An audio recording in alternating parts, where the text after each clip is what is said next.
চায়ের কাপে ডিম ছাড়া সুজির কেক। কেকটা তৈরি করা যাবে চুলাতে, সহজে শেয়ার করেছি, যে কেউ বানাতে পারবেন। আবার কাপ ভেঙে যাওয়ারও কোনো রকম ভয় থাকবে না। আর কেকটাও খেতে হবে অনেক বেশি সফট, সেই সাথে বানাতেও খুব বেশি সময়ের দরকার হবে না। চলুন তাহলে আজকে এই সুজির কেকটা বানিয়ে নিই।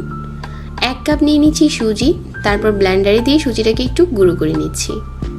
আমার এখানে সুজিটা গুঁড়ো করা হয়ে গেছে। তারপর এখানে দিয়ে দিচ্ছি 1 কাপ লিকুইড মিল্ক। তারপর এখানে 1/4 কাপ দিয়ে দিচ্ছি পাউডার মিল্ক, 1/4 কাপ দিয়ে দিচ্ছি ময়দা, আর 1/3 কাপ তেল।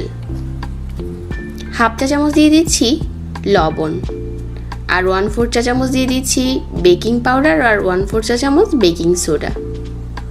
তারপরে সবগুলো উপকরণ একসাথে মিশিয়ে নিচ্ছি।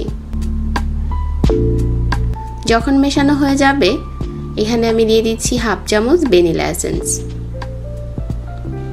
তারপর আবারও মিশিয়ে নিচ্ছি, আর এই মিশ্রণটাকে অনেক ভালো করে মেশাতে হবে। তারপর এখানে 1/4 কাপ দিয়ে দিচ্ছি পাউডার সুগার। পাউডার সুগারটা দেওয়ার পর আবারও মিশিয়ে নিচ্ছি। তবে কারো হাতের কাছে যদি এই পাউডার সুগারটা না থাকে, চাইলে চিনিও নিতে পারেন। তারপর এখানে নিয়েছি টুটি ফুটি, আর 1 চামচ কর্নফ্লাওয়ার দিয়ে খুব ভালো করে মিশিয়ে নিয়েছি। তাহলে আমাদের টুটি ফুটিগুলো কেকের নিচে চলে যাবে না। আর অনেকেই প্রশ্ন করেন যে এই টুটি ফুটিগুলো কোথায় কিনতে পাওয়া যায়। এগুলো সুপার শপে কিনতে পাওয়া যায়, আবার কেকের ইনগ্রিডিয়েন্টস যেখানে বিক্রি করে ওইখানেও কিনতে পাবেন। তারপর আবারও মিশিয়ে নিচ্ছি। আর আজকের কেকগুলো তৈরি করছি আমি চায়ের কাপে। কাপের মাঝে আগে থেকে তেল ব্রাশ করে নিতে হবে, তাহলে কেকটা খুলতে অনেক সুবিধা হবে। তারপর একটা মেজারমেন্ট কাপ দিয়ে কেকের মিশ্রণগুলো কাপের মাঝে দিয়ে দিচ্ছি।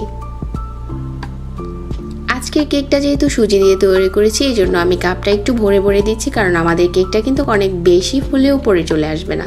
আর উপরে দিয়ে দিচ্ছি কিছু টুটি ফুটি। এখন এই কাপগুলো চুলাতে বসিয়ে দিচ্ছি।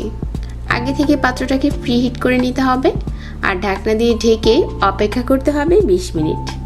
আর 20 মিনিট পরেই দেখা যাবে যে আমাদের কেকটা বেক করা হয়ে গেছে। এখন হচ্ছে একটা কাঠি দিয়ে চেক করে নিচ্ছি কেকটা খুব ভালো করে ভিতর থেকে কুক হয়েছে কিনা। তো আমাদের কেকটা এখন তৈরি হয়ে গেছে, আর কাপ থেকে ঢেলে শেয়ার করছি। কাপটা কিন্তু একদমই ফেটে যায়নি। অনেকেরই ভয় থাকে যে চায়ের কাপে চুলাতে কেক তৈরি করলে কাপ ফেটে যাবে। তো আমাদের আজকের এই কাপ কেকগুলো তৈরি করা হয়ে গেছে। যারা ডিম ছাড়া কেক পছন্দ করেন, আজকের রেসিপিও তাদের কাছে ভালো লাগবে। সবাইকে আবারও ধন্যবাদ জানাচ্ছি, আর সেই সাথে বিদায় নিচ্ছি। আল্লাহ হাফিজ।